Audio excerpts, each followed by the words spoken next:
Part 1. The beautiful Adora, who married a ritualist. We should always be careful, because they say money is the root cause of evil. Adora was the pride of her town in Enugu state. She was as radiant as the morning sun. She had a polished dark skin, her figure a masterpiece of nature. But it was her wide hips and curvaceous waist that made her unforgettable. She was the kind of woman who didn't walk into a room, she commanded it. Men and women alike admired her. Mothers would nudge their sons, whispering, "That one would make you a fine wife." Market women teased her good-naturedly, "Adora, don't forget us when you marry that rich man."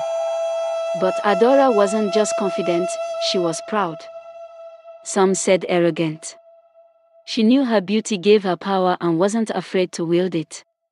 She looked down on anyone she considered beneath her, including those who couldn't afford the lifestyle she desired. Her parents, Mr. and Mrs. Okonkwo, were modest traders. They sold palm oil and gari in the local market and raised their children with strong moral values. They believed in humility, hard work, and kindness, but Adora seemed deaf to their teachings. "You will ruin your future with this attitude," her mother often warned, but Adora would toss her braids over her shoulder and scoff. "Mama, don't worry about me. I'm not like you. I won't marry a poor trader and spend my life struggling. I deserve a man who can afford me." Her father, a man of few words, tried to counsel her. "Adora, beauty fades. What matters is the content of a person's heart. Look for a man of good character." "Papa, character doesn't pay bills," she would retort, rolling her eyes. Her arrogance began to alienate even the suitors who adored her. Emeka, a local teacher, came bearing books and promises of a simple but happy life. She dismissed him with a laugh. "Teacher Emeka, what will I do with your chalk-stained fingers?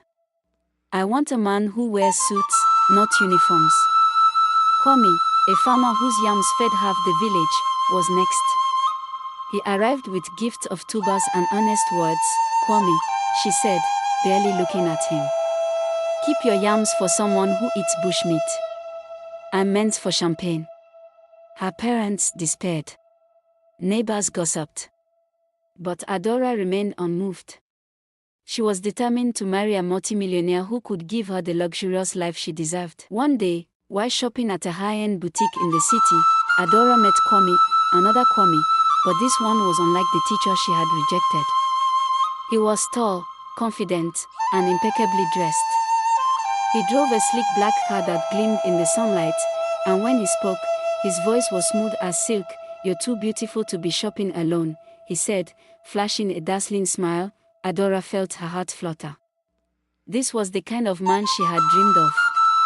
Kwame didn't just look rich, he acted rich. He bought her an expensive designer handbag on the spot and insisted on taking her to dinner at a 5-star restaurant. For weeks, Kwame courted her with gifts and grand gestures. He brought her gold jewelry, paid for her to visit luxury spas, and took her on trips to Lagos and Abuja. Adora was smitten. Her parents, however, were skeptical. "Adora, do you know anything about this man's background?" her mother asked, concern etched on her face. "Mama, why do you always try to ruin my happiness?" Adora snapped. "Kwame is everything I've ever wanted. He's rich, handsome, and treats me like a queen." Her father tried to intervene. "Money isn't everything. A good man will show you his character, not just his wealth." But Adora ignored them. To her, Kwame was perfect.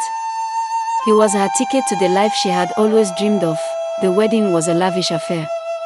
Adora wore a dress encrusted with pearls, and the reception was held at a grand hotel. The town buzzed with excitement, and Adora basked in the glory of her fairy-tale wedding, but the fairy-tale began to unravel soon after the wedding. At first, Adora was thrilled with her new life. Kwame's mansion was filled with luxury, crystal chandeliers, marble floors, and imported furniture. But there were strange rules. She wasn't allowed to enter certain rooms. She wasn't allowed to question his late-night outings. And most unsettling of all, the housemates often disappeared without explanation.